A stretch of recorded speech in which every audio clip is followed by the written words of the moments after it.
नमस्कार दोस्तों, कैसे हैं आप सब। स्वागत है आप सभी का हमारी आज की इस नए वीडियो में। तो चलिए देखते हैं आज का ये वीडियो। एक्चुअली ये वीडियो एडमिशन संवाद मैं आप सबके साथ लाइव करने वाला था, लेकिन फर्स्ट टाइम आ रहा था, फर्स्ट एक्सपीरियंस था, तो यार हुआ ही नहीं। पता नहीं क्या क्या इंस्ट्रक्शन दे रहा था वो, तो हुआ नहीं। फिर कभी होगा, ज़रूर आएंगे। तो आज इस वीडियो में हम आपके रिजल्ट्स का कंप्लीट एनालिसिस करने वाले हैं, ठीक है। बहुत ज़्यादा क्वेश्चन थे एक्सपेक्टेड कट ऑफ को लेके, जो संभावित कट ऑफ रहने वाली है उसको लेकर बहुत ज़्यादा क्वेरीज थी कि उस वो नंबर बताइए, मैक्सिमम नंबर क्या होगा जिस पर एडमिशन, पहला एडमिशन मिलेगा, और लोवेस्ट मतलब मिनिमम कट ऑफ क्या होगी जिस पे लास्ट एडमिशन होगा, ठीक है। तो मैं आपको अभी बताने वाला हूँ। एक्सपेक्टेड कट ऑफ हो गई। दूसरा हो गया हॉस्टल क्वेरीज। हॉस्टल क्वेरीज को लेकर बहुत ज़्यादा क्वेश्चंस हैं, और कुछ गधे यूट्यूबर्स ऐसे हैं जो आपको परेशान कर देते हैं कि ऐसा है वैसा है। तो इन सब के चक्कर में मत फंसो यार। बहुत ज़्यादा कई हॉस्टल तो नए बन चुके हैं इस बार, ठीक है। इनॉग्रेशन हुआ है। और मैं बताऊंगा डॉक्यूमेंट्स को लेकर। कुछ ऐसे डॉक्यूमेंट्स हैं जिनमें आपका टाइम बाउंडेशन है कि इतने से, मतलब 1 साल ज़्यादा पुराना नहीं होना चाहिए, 6 महीने से ज़्यादा पुराना नहीं होना चाहिए, ठीक है। तो ऐसे बहुत सारे डाउट्स हैं। आफ्टर रिजल्ट, ठीक है, आफ्टर रिजल्ट हमारा क्या कदम होना चाहिए, फर्स्ट फर्स्ट स्टेप क्या होना चाहिए, काउंसलिंग प्रोसीजर क्या है, अगर मेरा एफिलेटेड कॉलेज में एडमिशन होता है तो हमें क्या करना चाहिए, कैसे पता चलेगा कट ऑफ्स और दुनियादारी, ठीक है। और फ़ी पेमेंट, फ़ी एफिलेटेड कॉलेज की और मेन कैंपस में कितना डिफरेंस है, रहने अगर हॉस्टल नहीं मिलता तो कैसे रहा जाएगा। बहुत सारी चीज़ें हैं जो अगर इस वीडियो में नहीं होंगी, लंबा हो जाएगा, तो मैं नया नेक्स्ट संवाद जो होगा वो शायद लाइव हो तो उसमें करूँगा आपके साथ, सबके साथ, है ना। तो और एक जो सबसे ज़्यादा इम्पोर्टेंट क्वेश्चन है, वो डॉक्यूमेंट्स नहीं है तो क्या एडमिशन होगा मेरा? ज़रूर होगा, डोंट वरी। तो चलिए देखते हैं, पहले एक्सपेक्टेड कट ऑफ देख लेते हैं, तो फिर बाद की बात करेंगे। और हाँ, चैनल पर अगर आप नए हैं तो चैनल को सब्सक्राइब भी कर सकते हैं, ठीक है, आपकी मर्ज़ी है। तो एक्सपेक्टेड कट ऑफ देखते हैं। पहला देखेंगे हम बीए, बैचलर ऑफ आर्ट्स, ठीक है। तो बैचलर ऑफ आर्ट्स जो हाईएस्ट कट ऑफ, हाईएस्ट मतलब पहली कट ऑफ रहने वाली है एक्सपेक्टेड, वो 198 प्लस अकॉर्डिंग टू मी, ठीक है। पिछली बार 192 थी, इस बार 198 प्लस हो सकती है पहली कट ऑफ अनरिजर्व्ड कैटेगरी की। समझ रहे हैं, अनरिजर्व्ड का मतलब जनरल कैटेगरी। वैसे अनरिजर्व्ड है इसलिए कोई भी जाकर एडमिशन ले सकता है, एससी एसटी ओबीसी ईडब्ल्यूएस, अगर आप 198 प्लस स्कोर करते हैं तब, ठीक है। 198 प्लस का मतलब है 198 या 198 से ज़्यादा। ओके, कोई डाउट? तो ये हो गई highest cut off, maximum cut off BA के केस में। और बीए के केस में lowest cut off general category की मैं बात कर रहा हूँ, 152 जो रहने वाली है। 152 पे लास्ट बच्चे का एडमिशन होगा इस बार, एक्सपेक्टेड बता रहा हूँ मैं। ओके, अब बात करते हैं यहीं पर ओबीसी ईडब्ल्यूएस। तो इनमें ज़्यादा डिफरेंस नहीं होता है। 5% मतलब 5 नंबर के इर्द गिर्द ये घुमा फिरा के रहने वाले हैं। जैसे 152 जनरल का है, ईडब्ल्यूएस का 150 हो सकता है, ओबीसी का 148 हो सकता है, इतना ही अंतर होता है। और एससी एसटी, ध्यान दीजिए, एससी एसटी, और एक हो गया sport candidate. Okay, sport candidate जिनके पास स्पोर्ट सर्टिफिकेट है। दूसरा हो गया दिव्यांग, ठीक है, हैंडीकैप्ड जो बच्चे हैं। तो इनकी बातें हम ज़्यादा नहीं करेंगे वीडियो में, क्योंकि इनको मोर देन 90% चांसेस हैं कि एडमिशन 100% हो जाएगा। एससी में बीकॉम और बीएलएलबी में प्रॉब्लम आने वाली है मेन कैंपस के लिए। एसटी तो सबको मेन कैंपस मिल जाएगा, सिर्फ प्रॉब्लम होगी बीकॉम में, और एससी वाले को बीकॉम में प्रॉब्लम होगी, बीएलएलबी में होगी। बाकी बीए में तो आप एडमिशन लेना चाहेंगे तो हो जाएगा, ठीक है। ऑल कैंडिडेट बुलाया जाता है। तो ये हो गया। अब बात करते हैं हम बीकॉम की, ठीक है। बीकॉम में जो हाईएस्ट कट ऑफ होगी अनरिजर्व्ड कैटेगरी की, मतलब जनरल वालों की, तो वो पहली cut off, maximum cut off 195 plus. समझ रहे हैं बात को? 195 प्लस पहली कट ऑफ। जो मिनिमम कट ऑफ होगी, जो लास्ट बच्चे को एडमिशन मिलेगा जनरल कैटेगरी के, वो कट ऑफ है 172, 172 या 172 से अधिक। तो ये हो गया। इस रेंज में अगर आप हैं तो आप सेफ जोन में हैं, आपको पक्का 100% मेन कैंपस मिल जाएगा, ठीक है। अब यहीं पर आप कनेक्ट कर लीजिए अपने आप को ईडब्ल्यूएस और ओबीसी से, ठीक है। 172 लास्ट है, तो ईडब्ल्यूएस का 170 रहेगा और ओबीसी का 168, ठीक है। तो इस रेंज में अगर आप हैं तो आपको एडमिशन मिल जाएगा बीकॉम के कोर्स में, ओके। अब हम बात करते हैं किसकी, क्या बचा है यार, बीएससी, ठीक है। तो बीएससी मैथमेटिक्स की बात कर लेते हैं। बीएससी मैथमेटिक्स, बीएससी बायोलॉजी में 10%, 12%, 8% इतना घुमा फिरा के डिफरेंस होता है कट ऑफ में। तो बीएससी मैथमेटिक्स में 180 प्लस पहली cut off, maximum cut off जाने वाली है जनरल कैटेगरी, अनरिजर्व्ड कैटेगरी की, और जो मिनिमम कट ऑफ जाएगी बीएससी मैथमेटिक्स में वो जाएगी 145 जनरल कैटेगरी की, ठीक है। अब आप घुमा फिरा के अंदाज़ा लगा सकते हैं ईडब्ल्यूएस और ओबीसी, ठीक है। 145 है तो ईडब्ल्यूएस की कितनी हो सकती है, 142 हो सकती है, और डब्ल्यू सॉरी सॉरी ओबीसी की हो सकती है 140। तो बस इतना ही अंतर रहने वाला है, ओके। और बीएससी बायोलॉजी की बात कर लेते हैं, तो 172 हाईएस्ट कट ऑफ रहने वाली है बीएससी बायोलॉजी में, और और lowest cut off, minimum cut off BSc biology की वो 140 रहने वाली है। 140 पर जनरल कैटेगरी के लास्ट बच्चे को एडमिशन मिलेगा, ठीक है। तो अब ओबीसी डब्ल्यूएस अपना अंदाज़ा लगा लें, ठीक है।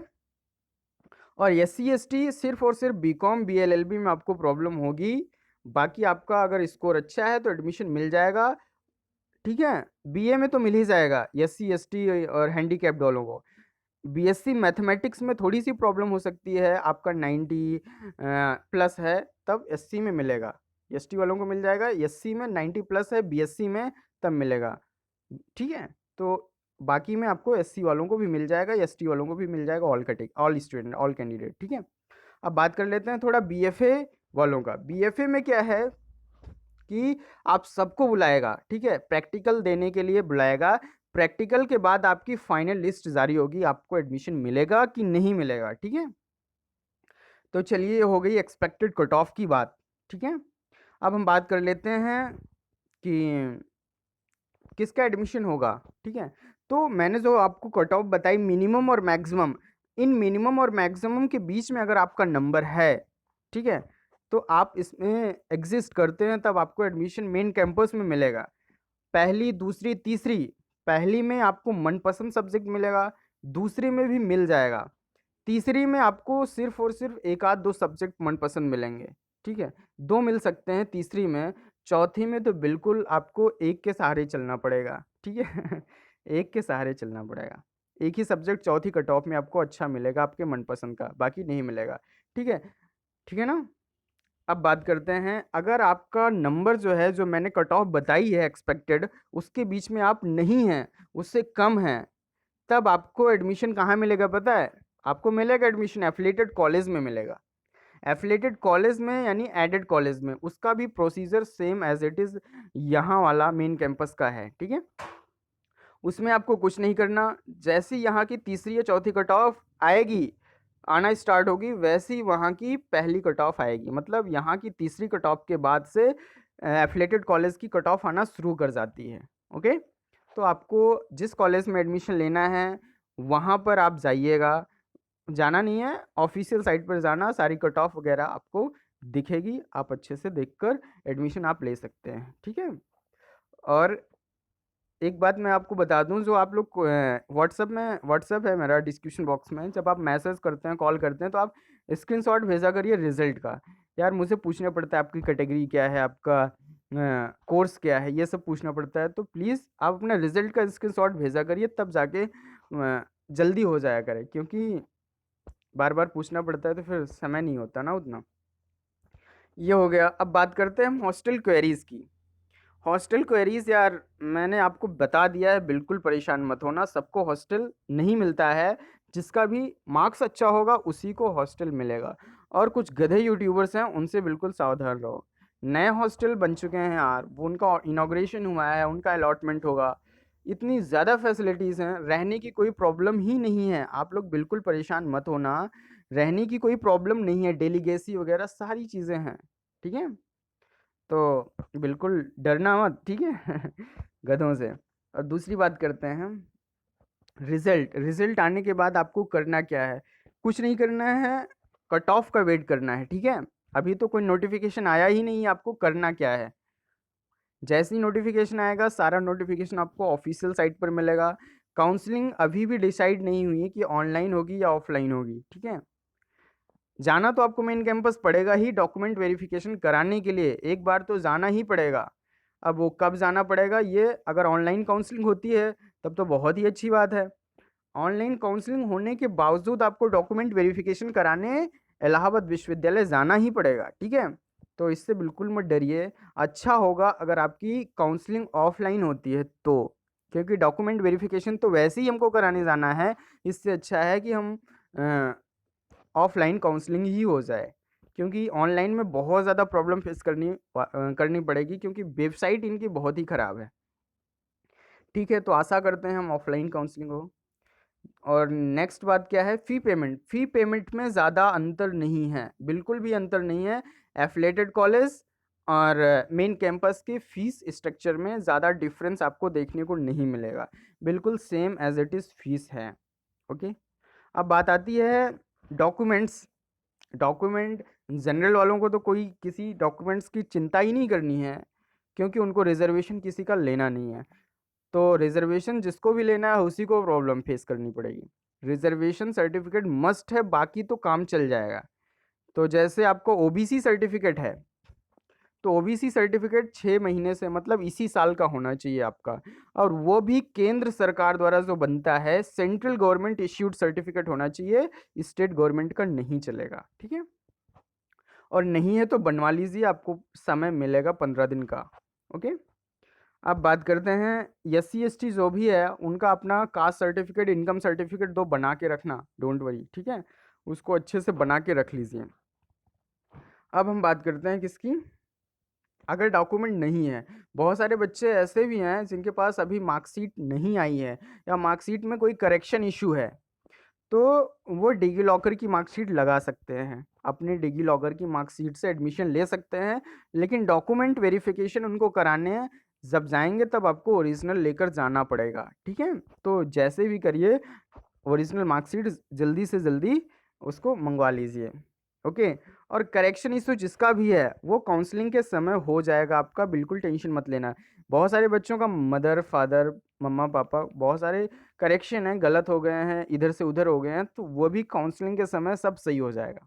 ओके, अब बात आती है कि अगर हॉस्टल नहीं मिलता तो हम रहेंगे कहाँ इलाहाबाद में। तो यार बहुत सारी चीज़ें हैं, डेलीगेसी आपको मिल जाएगी। ओके, और गर्ल्स की तो कोई फिक्र ही नहीं है, उनका तो क्या है कि अगर डिस्टेंस ज़्यादा है तो एडमिशन उनको आराम हॉस्टल मिल जाएगा, ठीक है। जैसे कोई दूसरे स्टेट का है और नंबर अच्छे हैं, ठीक है, तो उनको एडमिशन मिलेगा, उसमें हॉस्टल में, ठीक है, फिक्र नहीं करना है आपको। और क्या बच रहा है, और फिलहाल सब कुछ हो गया है। बाकी आप अपना ख्याल रखिए अच्छे से, और कोई दिक्कत हो तो कमेंट सेक्शन, इंस्टाग्राम का लिंक होगा, व्हाट्सअप होगा, जो भी है, बिल्कुल टेंशन मत लेना। और आप कॉल भी करना, अभी तो मैंने बंद कर दिया था यार, इतना कॉल कर लिया आप लोग, इतना कर लिए। ज़्यादा बच्चों का मैंने रिप्लाई 300 प्लस का रिप्लाई कर चुका हूँ, और कॉल भी रिसीव किया हूँ। अब बाकी का मैं जैसे ही ऑन करूँगा आपको बता दूँगा, तब आप कॉल कर सकते हैं, ठीक है। और क्या बच रहा है यार और जो भी है नेक्स्ट संवाद में देखते हैं, हो सकेगा लाइव होगा, डोंट वरी, ठीक है। तो ख्याल रखिए अपना, बिल्कुल ख्याल रखिए, स्वास्थ्य का विशेष ध्यान दीजिए, ठीक है। मिलते हैं नए वीडियो में, नेक्स्ट वीडियो में चलते हैं, ठीक है।